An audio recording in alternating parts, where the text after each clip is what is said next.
Olá pessoal, estamos começando agora o episódio 5 da segunda temporada do EpiDeep Podcast. Neste podcast vamos falar sobre a teoria, ou melhor, hipótese da higiene. Será que exagero na limpeza pode ser prejudicial? Você provavelmente conhece alguém que tem mania de limpeza, né? Alguém que não deixa as crianças correrem descalças, brincarem com terra, ou alguém que passa álcool ou lava as mãos a cada 5 minutos. Bem, que sujeira em excesso é prejudicial e pode favorecer o aparecimento de doenças, todo mundo já sabe. Mas e o contrário? Será que a limpeza em excesso realmente é benéfica? Vamos lá. Na década de 60, surgiram as primeiras discussões sobre a hipótese da higiene, que dizia que nem sempre limpeza significava saúde e que algumas doenças, como alergias, eram mais comuns em pessoas que não haviam sofrido algumas infecções na infância. Na década de 80, alguns estudos observaram um aumento em doenças alérgicas em indivíduos que não foram expostos anteriormente a agentes patogênicos. Isso significa que se o sistema imune da pessoa não foi previamente estimulado na infância por doenças comuns à população, favoreceria o aparecimento de doenças alérgicas como rinites, asma, dentre outras doenças. Uma alergia ocorre quando o nosso sistema imune se descontrola e equivocadamente interpreta um elemento inofensivo como se fosse algo prejudicial para o nosso organismo. Lá em 2003, um cientista levantou a ideia que patógenos inofensivos ajudariam a preparar ou treinar desde cedo o sistema imune da criança para combater agentes mais virulentos no futuro. Neste contexto, se ampliou também estudos relacionando o tipo de parto à saúde do bebê. Por exemplo, crianças nascidas de parto normal ou natural receberiam diretamente os micro-organismos da mãe e futuramente teriam uma menor predisposição a desenvolver algumas alergias.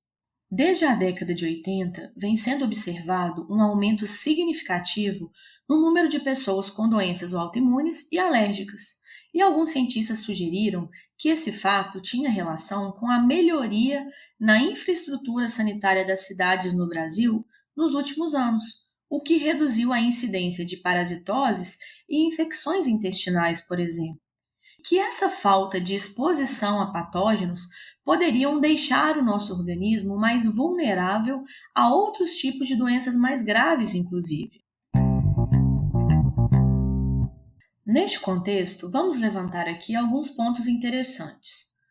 Primeiro ponto: devemos nos preocupar com o fato de que muitas crianças atualmente estão sujeitas a uma limpeza excessiva? Bem, as crianças de hoje em dia são mais protegidas contra organismos patogênicos, uma vez que a higiene pessoal é mais estimulada hoje em dia, tanto na família quanto na escola.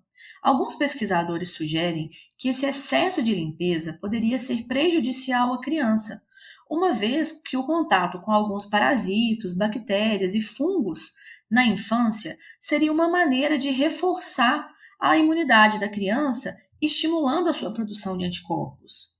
A rapidez com que a incidência de doenças alérgicas tem aumentado sugere uma possível causa ambiental, ou seja, o aumento de um estilo de vida urbanizado, de famílias com poucos filhos, a redução do contato de crianças com animais, o uso indiscriminado de antibióticos e a modificação de hábitos alimentares e de higiene foram apontados como possíveis responsáveis pelo aumento dessas doenças alérgicas, como asma, rinite e outras alergias alimentares. Estudos também indicaram que crianças que foram criadas em companhia de irmãos mais velhos ou que tenham frequentado creches durante o primeiro ano de vida apresentaram um menor risco de desenvolver diabetes do tipo 1 e dermatites alérgicas, por exemplo. Possivelmente porque o contato frequente com outras crianças favorece a transmissão e a troca de micro-organismos entre elas. Da mesma forma, o uso indiscriminado de antibiótico para tratar infecções durante os primeiros 6 meses de vida da criança poderia aumentar a probabilidade de surgirem quadros asmáticos e outros processos alérgicos. Segundo ponto, será que os países subdesenvolvidos apresentam menores índices de doenças relacionadas ao sistema imune porque apresentam saneamento básico precário e ineficiente em algumas regiões? Então, países desenvolvidos ainda hoje apresentam uma alta prevalência de infecções parasitárias, por exemplo. Por outro lado, a prevalência de doenças alérgicas nesses países seria menor do que em países desenvolvidos. Isso se explicaria pelo fato de que algumas infecções por vermes, por exemplo, estimulam o nosso corpo a produzir substâncias específicas, como interleucinas e imunoglobulinas, que poderiam, de maneira cruzada, acabar nos protegendo de algumas alergias. A resposta imunológica induzida por verminoses, como a lombriga e o amarelão, poderiam atenuar ou impedir uma resposta alergênica posteriormente.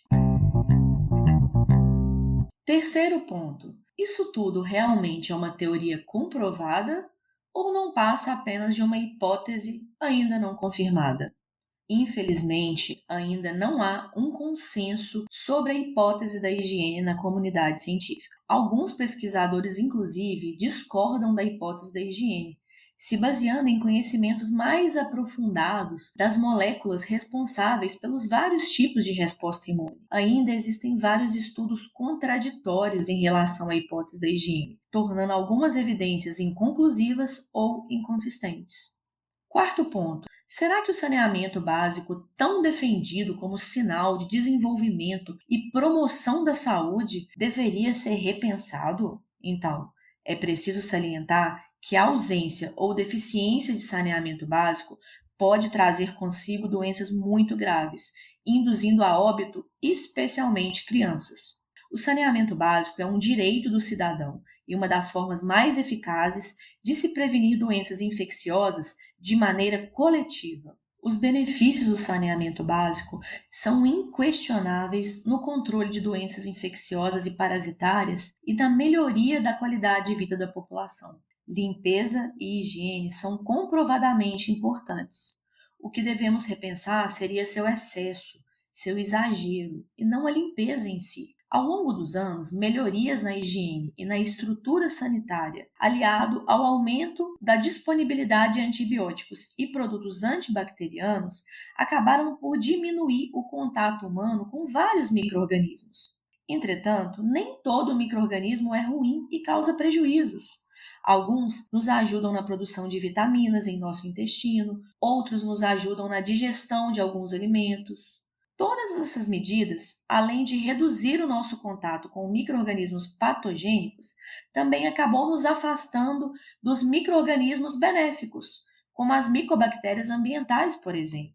Um exemplo bem recente deste fenômeno vem ocorrendo após o início da pandemia de Covid-19. Um estudo realizado no ano passado sugeriu que as mudanças no comportamento e no estilo de vida das pessoas que adotaram medidas como distanciamento físico, lavagem frequente de mãos, uso de álcool e desinfetantes foram essenciais para conter o avanço da pandemia, mas, por outro lado, impactaram de forma negativa nestes micro-organismos benéficos que vivem em nosso organismo, reduzindo a diversidade e acelerando a perda da microbiota intestinal, que tem funções importantes para o bom funcionamento do nosso organismo. Essas mudanças possivelmente terão algumas repercussões negativas na saúde das pessoas, especialmente nas crianças pequenas ou nascidas após o início da pandemia, sendo que estudos futuros serão necessários para avaliar e compreender melhor estes possíveis prejuízos à saúde. Em conclusão, estudos científicos até o momento demonstraram uma maior quantidade de argumentos a favor da hipótese da higiene, ou seja, há diversas evidências demonstrando que realmente algumas doenças infecciosas e parasitárias mais brandas, principalmente verminoses, quando acontecem na infância, podem ter um papel protetivo no surgimento de algumas doenças alérgicas. No entanto, alguns mecanismos e condições dessa proteção ainda precisam ser esclarecidos e confirmados. Ou seja, a hipótese da higiene não pode ser considerada ainda uma verdade absoluta e inquestionável.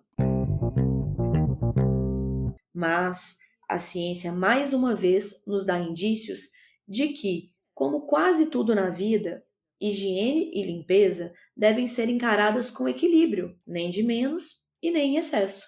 Por hoje é só, pessoal. Até o próximo episódio.